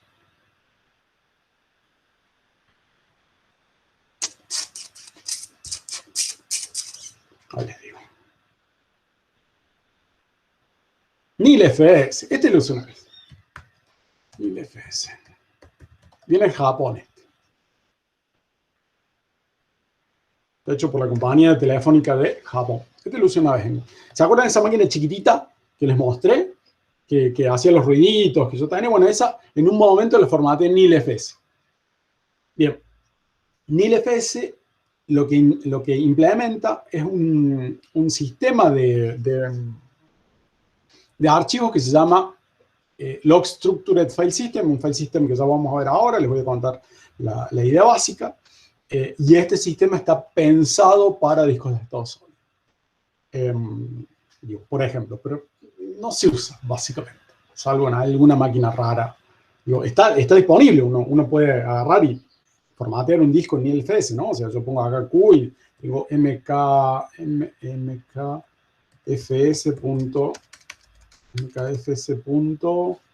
No, acá no tengo. A ver, apt install NILFS tools. No. Apt install NILFS tools. Instala. Y ahora seguramente voy a tener el comando que yo quiero, que se llama make fs mkfs.nilfs.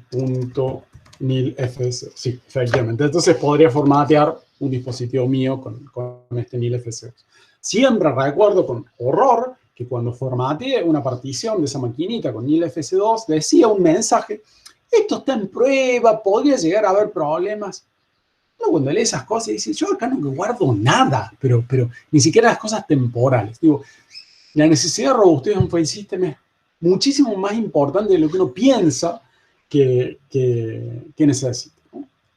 Bien, entonces ya instalé nilfs en mi máquina. Ya puedo formatear discos en nilfs.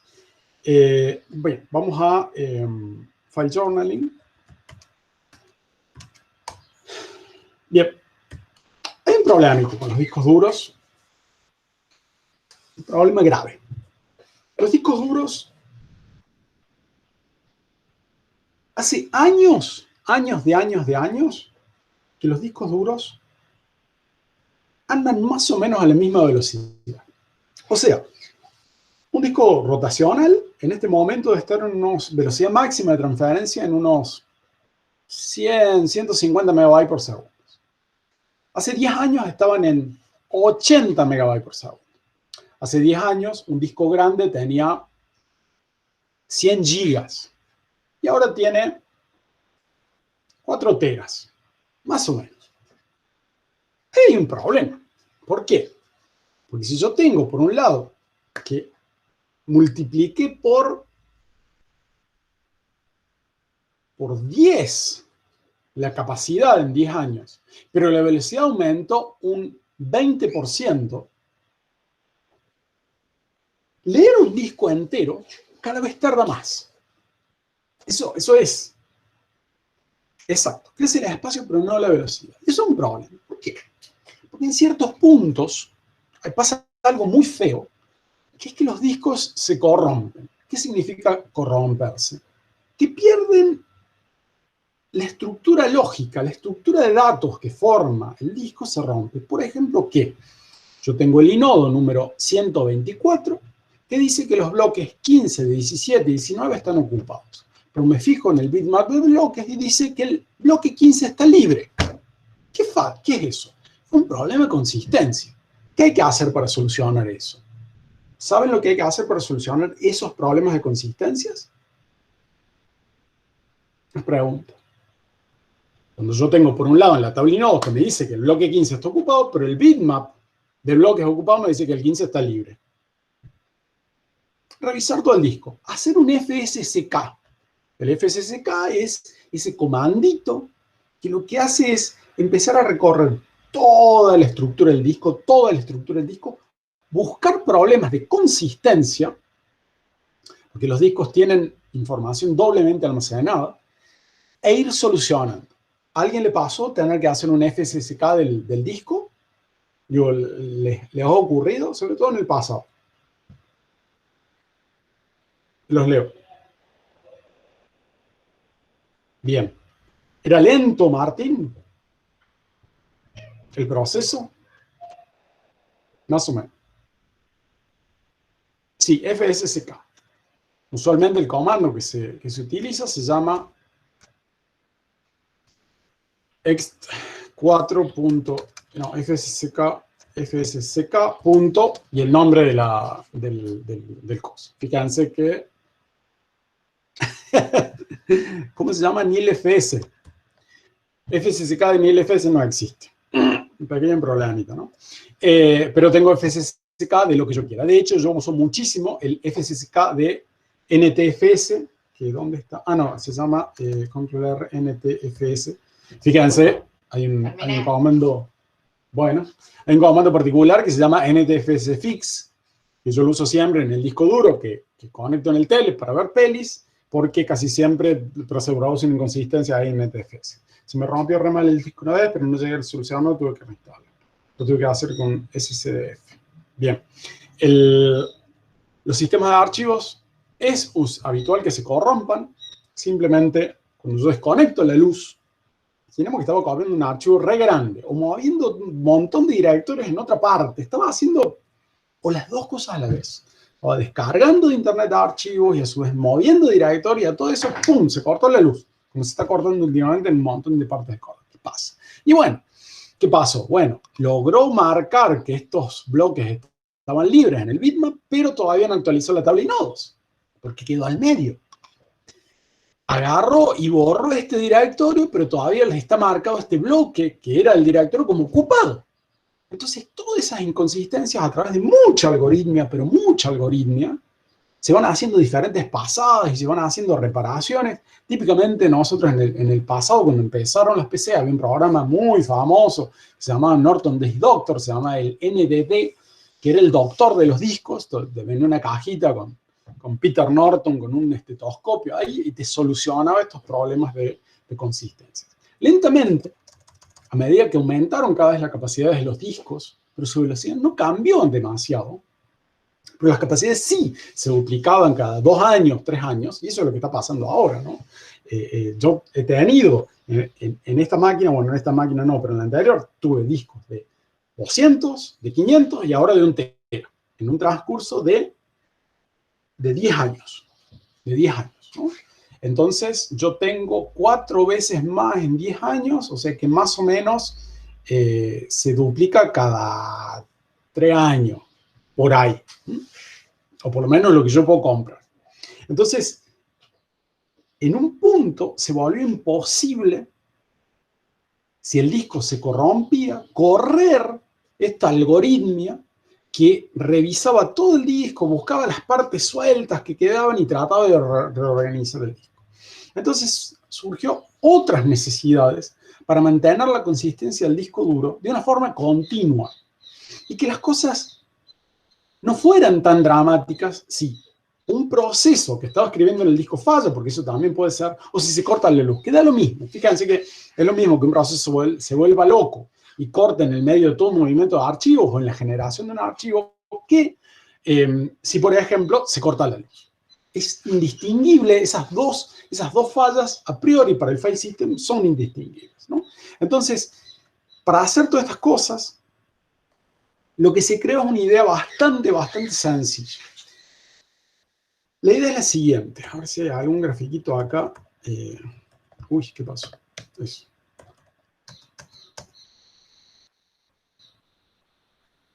Bien. Acá básicamente lo que estamos mostrando es que simplemente tocar un archivo toca muchas zonas del disco, toca los inodos, toca los data blocks y toca los bitmaps, ¿no? Y esas 3 cosas, esas 4 zonas tienen que estar sincronizadas. El punto es el siguiente. Si yo pudiera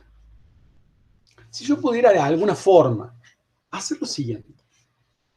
Cada vez que yo voy a hacer una operación que involucre tocar estas 4 zonas que necesito mantener consistente, o sea, el bitmap de nodos, el bitmap de datos, la tabla de nodos y a su vez el datos, debería ser una operación que se denomina, como ya sabemos, atómica. ¿Atómica en qué sentido? Al todo o nada. Ajá. Está bueno porque si yo lo pienso con locks, claro, yo loqueo, modifico el inode, modifico el data, modifico el bitmap de inode, modifico el bitmap de datos, modifico la tabla de inodos y modifico los bloques de datos. Perfecto. Y después hago un unlock. Eso no te previene de un tirón del enchufe. Te prevé de problemas de concurrencia entre otros procesos que están modificando a su vez estas estructuras de datos. ¿Se entiende esa idea? O sea, que la idea de lock parecería correcta, pero no dentro de la posibilidad de falla que puedo tener acá. El lock te soluciona problemas de concurrencia, pero no de que alguien venga y tropiece contra el cable y te desconecte de la máquina, ¿no? ¿Se entiende eso? Siempre hay que cuidarse de EPEC. EPEC es la primera persona que hay que cuidarse, ¿no? Bien, entonces la idea es tomar la idea de atomicidad en el siguiente sentido, del todo o nada. Pero como yo no puedo saber cuándo se va a cortar la luz, porque en cualquier momento puede venir alguien y patearme el cable y yo estar con la batería muerta, entonces la máquina se me apaga, lo que voy a hacer es lo siguiente. Cada vez que yo inicio una escritura de estas 4 zonas, para mantenerla consistente, lo que voy a hacer es, con un marcador voy a decir, che, ahora inicio una cosa que se denomina técnicamente transacción.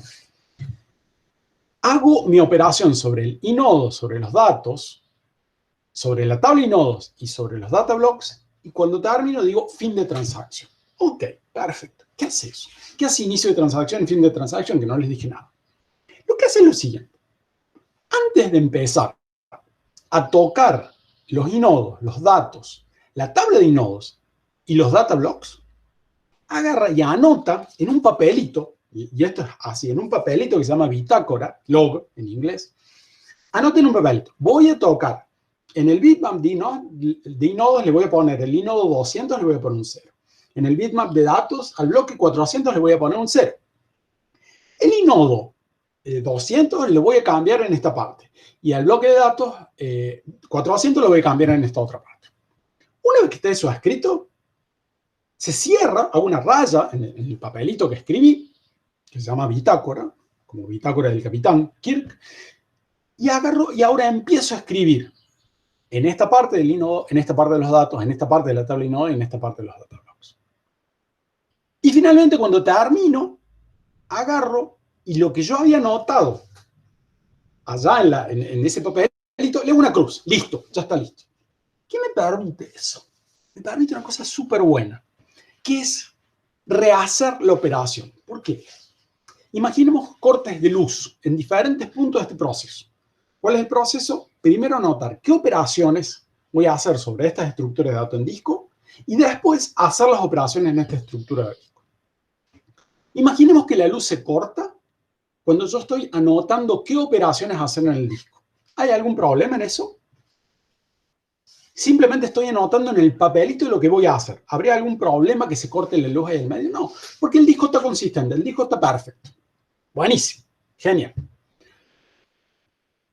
Ok, pero no me soluciona nada eso, porque yo creé esta idea de anotar en un papelito. Perfecto. Ok, ahora pensemos qué pasa si se corta la luz cuando ya escribí en el bitmap de inodo, ya escribí en el bitmap de datos, pero justo cuando estaba a la mitad de escribir este inodo con los datos nuevos, ¡paf! Se me cortó la luz. ¿Qué hago ahí? Tengo anotado en el papelito lo que quería hacer. ¿Qué hago ahí?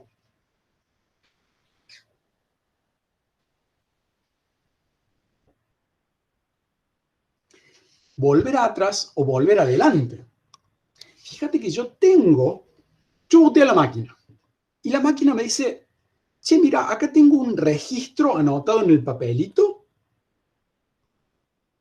Rehacer la operación. Si yo acá tengo anotado en un papelito, y eso significa que la operación no está completada, porque si hubiera estado completada me lo hubieran tachado.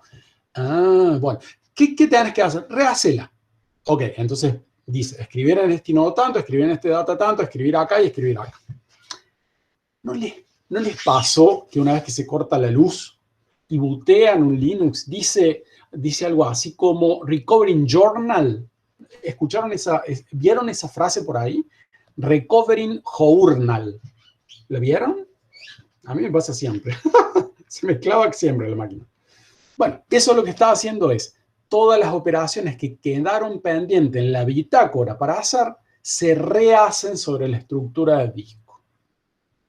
¿Qué es lo que pasa? En definitiva, cuando yo marco inicio de transacción y fin de transacción, todo lo que está al medio, si se corta la mitad, cuando reboote el sistema y encuentre este bloque de bitácora que no está borrado, significa que falta hacer, hace un replay de las operaciones. O sea, se vuelven a procesar las operaciones. Hay un solo detalle que hay que tener en cuenta, que las operaciones que se hacen sobre estos bloques tienen que ser lo que se denomina idempotente. Idempotente es una definición matemática que ustedes saben, que simplemente que f de x es igual a f de x. Que significa que yo puedo aplicar f tantas veces quiera y el resultado va a ser el mismo. Básicamente lo que yo no puedo hacer es hacer operaciones que incrementen cosas o esas cosas. Siempre tienen que ser operaciones que si yo les hago un replay, o sea, volver a ejecutarla, funcione todo bien y quede consistente.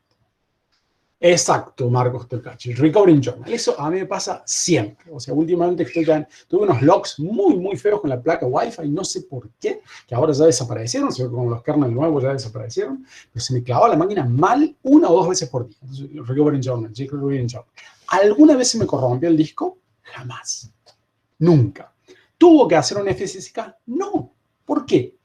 Porque justamente se puede demostrar matemáticamente que si yo tengo suficiente cuidado con esta estructura de datos, llevando una bitácora de todas las operaciones que se están haciendo, y cuando se logran efectivamente bajar el disco y marcar, y se borra la bitácora, esta estructura de datos, que es la que contiene los datos, va a permanecer inalterable y su consistencia va a estar asegurada. Entonces, esta idea está muy buena porque evitó la necesidad de tener que hacer un FSSK cada vez que se cortaba la luz por alguna razón. O crasheaba el sistema, puede crashear el kernel también, porque cargué un driver medio truchón, ese driver medio truchón, al tener una condición rara, crasheó todo y sone. Esto es súper importante.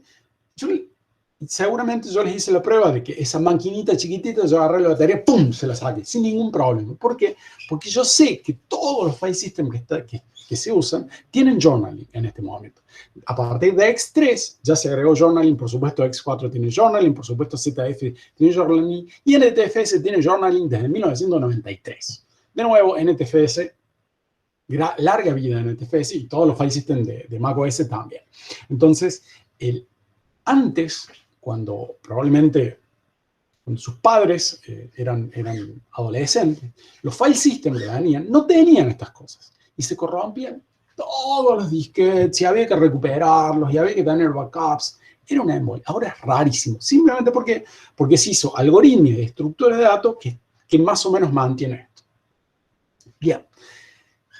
¿Se entendió la idea general? Y sobre todo se entiende que esto es un problema tecnológico, que si los discos hubieran avanzado en velocidad de la misma forma que avanzaron en capacidad, tal vez no tendríamos ningún file system con journaling. ¿Se entiende esa idea? Que es una solución a una falla tecnológica, ¿no?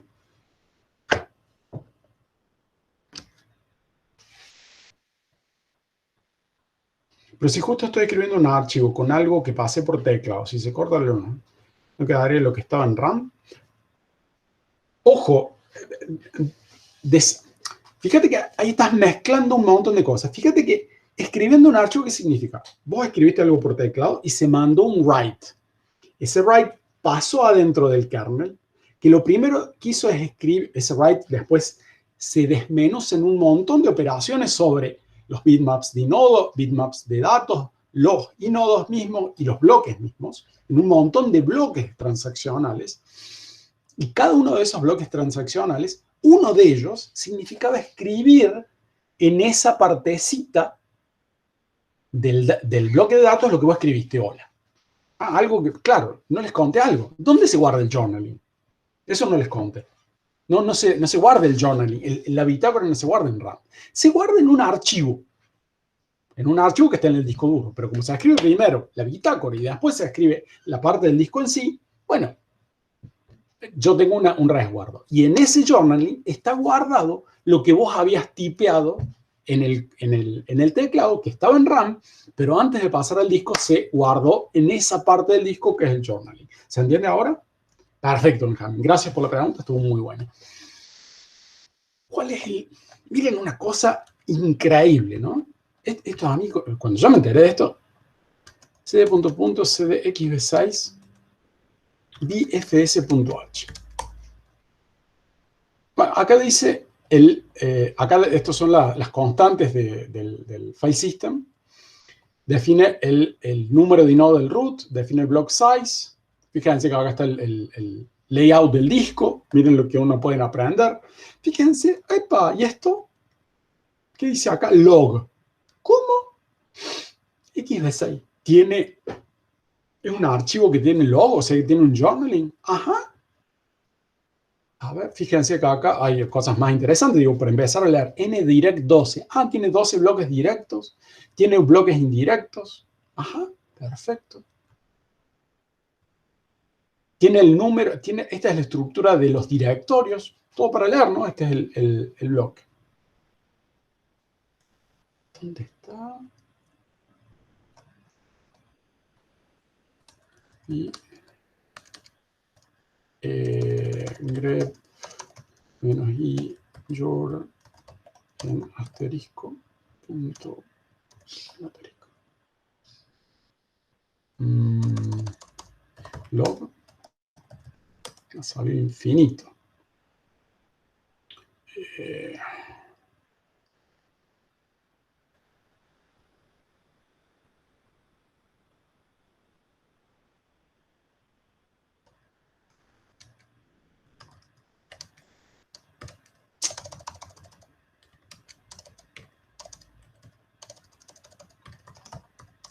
Grep log menos i log en fs.asterisco menos color, porque a mí sin colores no veo nada. Log right, log start b.h log start. Ok. ¿Qué dice acá? El superbloque contiene un número que dice log start, número de bloque del primer bloque para el log. O sea, el log es la bitácora. Entonces buscamos esta cadena, log start, a ver cómo se define. Los puntos Q, y grep log start en asterisco punto C y H. Solamente quiero ver los C y los H. Bien, y acá dice que es el bloque número 2, ¿no? O sea, define el bloque número 2 como el inicio del log. Bien, ¿qué es lo que estoy diciendo? Simplemente XV6 es un archivo que tiene journaling. ¿Y eso para qué sirve? Para agarrar y mantener todas las transacciones lo más consistente posible. Sí, se tarda el doble en escribir, claro. Sí, seguro. Pero también tenés como ventajas que el file system es indestructible. De hecho, ya casi no se usa el FSSK. Está por las dudas que algo falle muy feo, muy feo, y tengas que recuperar el disco, ¿no? Miremos alguna operación de fs.c y veamos.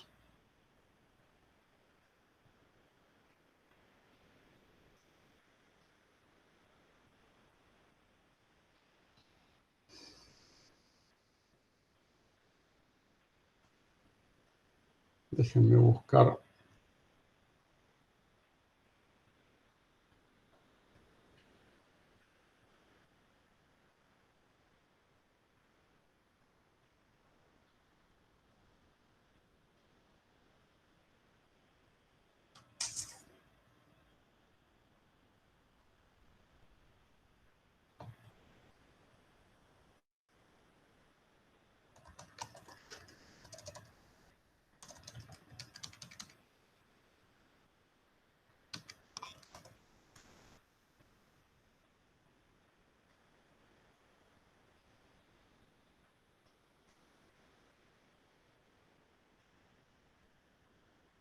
Acá está. Este es el write del file system de XV6, ¿no? File write. ¿Qué dice acá? Un structure file, una dirección de inicio y cuántos bytes voy a escribir. Fíjense que esta operación, acá, fíjense que acá dice begin up en este. Y acá, este begin up y acá end up. ¿Qué significa esto? Esto es de decir, bueno, acá voy a hacer una modificación de toda la estructura de datos. Entonces acá inicio la operación y acá finalizo la operación. ¿Qué hace eso? Escribir en el journal todo lo que voy a hacer antes, de forma tal, si se corta la luz en medio de todo esto, puedo rehacer la escritura de esta parte que acabo de tocar, ¿no? Entonces, lo que hace begin up y end up es marcar el inicio y el fin para que si se corta la luz al medio, esto se haga de manera atómica al todo o nada, ¿no? Entonces se puede hacer un replay de estas cosas, ¿no? De hecho, si hacemos grep begin up en asterisco.c, vamos a tener en ¿dónde está de la definición? ¿Qué sé yo? Asterisco c como h.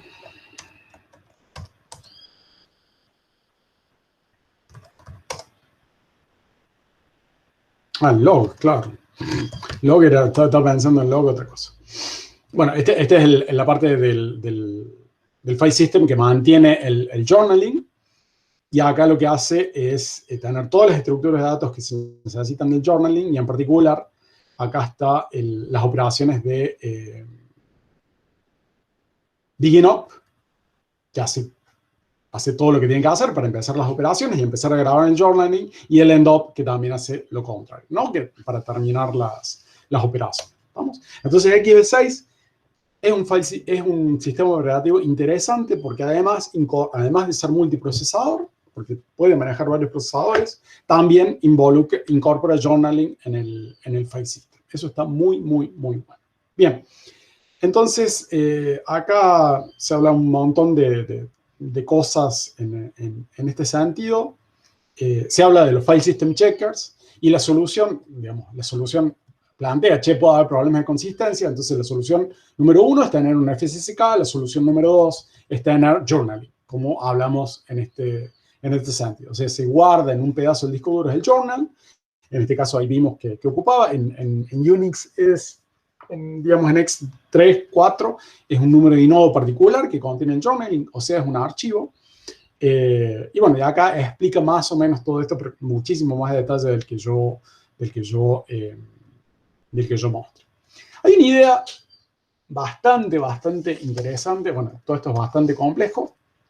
Nosotros lo estamos viendo así, bien por arriba. Una idea bastante... que es llevar esto al extremo. Ahí vamos, ¿no? Un PDF, ¿qué hora es? No, no queda nada. Bueno, no importa. Ahora, supongamos que yo tengo un negocio, un almacencito.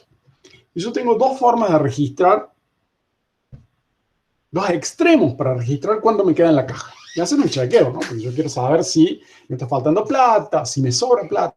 Yo tengo que saber eso. Las dos formas son las siguientes. La forma bestia es agarrar y tener simplemente un numerito escrito en un papel con el total que debería haber en la caja. Yo vendo algo y agarro ese numerito, le sumo lo que vendí, lo tacho, lo borro con la goma y lo escribo de nuevo. Yo compro algo, compro mercadería, agarro ese numerito, lo borro y le resto la cantidad que compre. ¿Se entiende hasta ahí? Esa sería la forma 1.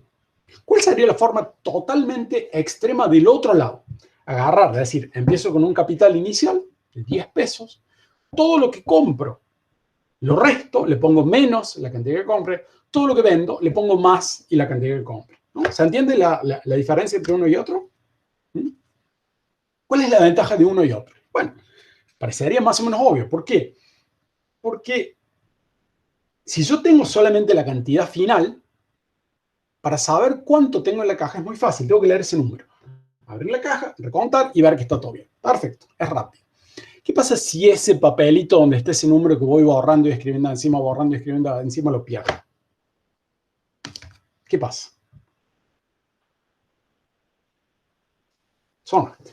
¿Qué pasa en el otro caso? Supongamos que me borran los últimos días, porque justo se me cayó una taza de café y lo arruiné todo. ¿Qué pierdo? Pierdo los últimos días. El resto puedo reconstruir y ver que efectivamente, hasta hace 10 operaciones tenía un saldo de 257 pesos. Ok. ¿Qué es el journaling que yo tenía ahora?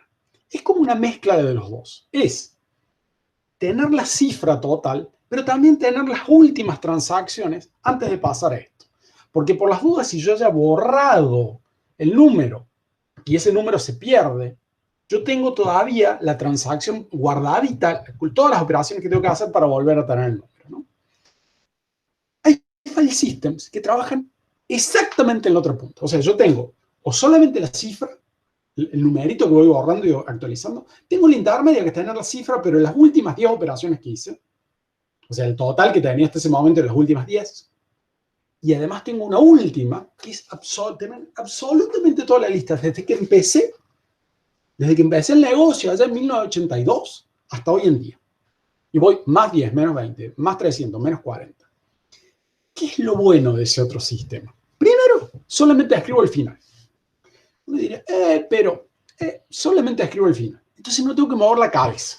Eso es alevoso, porque la cabeza siempre está escribiendo el final de todo. ¿Qué es lo negativo? Y bueno, si yo quiero saber cómo estoy hoy, o sea, cómo está el file system hoy, probablemente tengo que recorrer toda la estructura, que es una gran bitácora, Por eso se llama Log Structured File System, una gran bitácora que me permite saber cuál es la situación de hoy. Otra de las ventajas con este tipo de sistemas de archivos es que yo puedo hacer un viaje en el tiempo. Y es una tontería hacer eso. ¿Cómo es esto? Fíjense que si yo quiero saber cuál era mi estado de cuenta en 1986, agarro 1982 y voy avanzando, sumando, restando, sumando, a partir del capital inicial, sumando, restando, hasta que llegamos a 1986 y lo chequeo. Digo, el capital inicial es esto. Si yo tengo un file system que es así, yo puedo volver a cualquier lugar atrás en el tiempo y va a estar ahí el file system. Pero si me borro un archivo, vos no borras nada. Simplemente lo que agrega es una entrada más que dice que el archivo aquel está borrado. Nada más. Exactamente. Git es Git es un sistema de archivos que arriba tiene una interfase para que sirva como un sistema de manejo de versiones distribuidas. Git es un file system. Linux, cuando lo definió un file system con otra técnica que se llama snapshotting, que hace exactamente eso. Uno puede hacer time traveling en Git y a su vez tenés branches, más complejo todavía, no es lineal, pero básicamente Git es un file system. De hecho, lean ProGit, que es el libro que yo conozco, ¿no? Un muy buen libro sobre Git, y fíjense cómo funciona internamente Git, es súper interesante cómo funciona eso. Entonces, en esa otra punta están los sistemas estructurados totalmente por bitácora. Lo que se registra en el disco es siempre al final y la operación de cambio. Para saber cómo está un archivo, o sea, las operaciones de cambio son muy baratas, simplemente se agregan al final para leer un archivo y bueno, ahí es más complicado porque tengo que buscar a dónde se inicia un archivo y sumarle todos los cambios que paso. ¿Cuáles ventajas tengo? Es muy difícil romper el disco porque está toda la historia. Puedo hacer time traveling y en estos discos donde, fíjense que los discos de todo sólido tienen esa extraña problemita, que las zonas donde yo escribo más se gastan más. La tabla de nodos, el bitmap de nodos, el bitmap de datos, se gastan muchísimo. En cambio, si yo tengo este sistema donde voy poniendo los cambios uno detrás del otro, una especie de infinito, de cinta infinita, los gasto todo parejito. Entonces, por eso estos sistemas de tipo log se utilizaban en los dispositivos de estado sólido originalmente, porque los dispositivos de estado sólido viejos no tenían todo este truco interno que tiene una computadora adentro que va remapeando bloques que están medio usados, entonces saca los bloques viejos, los pone allá, trae nuevos. Es una serie de cosas. De nuevo, agregan un nivel más de indirección. Esa es la historia más o menos con los sistemas de archivos log. Inicialmente hubo algunos archivos, sistemas de archivos muy lindos, pero eran ideas re locas, que no se usaban. Actualmente todas esas ideas que parecían un delirio en los 80s, se están usando de diferentes formas y está muy bueno. Y te permiten hacer cosas, digo, por ahí alguien tiene una Time Machine de Apple, que son esos discos que contienen, que uno puede viajar en el tiempo. De hecho, en Windows también lo puedes hacer, en NTFS puedes hacer una cosa que se llama Snapshot, le sacas una foto al disco duro y puedes volver a la versión anterior sin ningún problema. No sé si sabían eso, ¿no? De nuevo, el NTFS está bárbaro. X4 no tiene eso. Por supuesto, ZFS lo tiene y mucho mejor, ¿no? Esto de sacar fotos, esto sería como una cosa intermedia. No es low, pero puedes ir marcando el tiempo y decir, bueno, sáquenle una foto acá, sáquenle una foto acá, sáquenle una foto acá. Y eso está muy bueno porque es una cosa aparte. Sí, ocupa mucha memoria, pero vos a eso lo manejas. Digo, vos le definís al file system cuántos snapshots querés tener. Si querés tener 0, tenés 0 y vos te amagás, porque si se te rompe no puedes volver al pasado, ¿no? O si te mandas una cagada no puedes volver al pasado. Bueno, eso es más o menos todo lo que quería contar respecto a esto. A ver si hay algún grafiquito interesante. No, esto ya se vuelve súper técnico. No quiero nada de esto técnico, simplemente quiero que entienda la diferencia. Yo tengo los file system tradicionales donde todo se escribe en la estructura de datos de disco, típicamente superbloque, bitmap de inodos, bitmap de bloques, tabla de inodos y bloques de datos. Ese es el file system tradicional. A eso se le agrega una idea de una pequeña bitácora. ¿Para qué? Para almacenar la última operación antes de hacerla, de forma tal que si se cortaba la luz la podía rehacer. Eso se llama Journaling File System. X2 y X3 son Journaling File System. Todos los file systems ahora son journaling. No ser journaling un desastre. Y hay file system que llevan esa idea de la pequeña bitácora a toda la bitácora. Y es al revés, de vez en cuando sacan snapshot para no tener que recalcular todo el pasado, entonces se van sacando fotos para no tener que volver al inicio de los tiempos. Es como si yo, cada un año en la infinita lista que empezó en 1982, con el capital inicial, voy poniendo cada año cuál es el total de caja en ese momento. Entonces yo simplemente a lo máximo tengo que llegar hasta principio de año para saber en qué posición estaba, ¿no? Esa sería la idea. Pero bueno, los file systems, exploren los file systems en general. Hay muchísima tecnología muy buena. Lean sobre file system.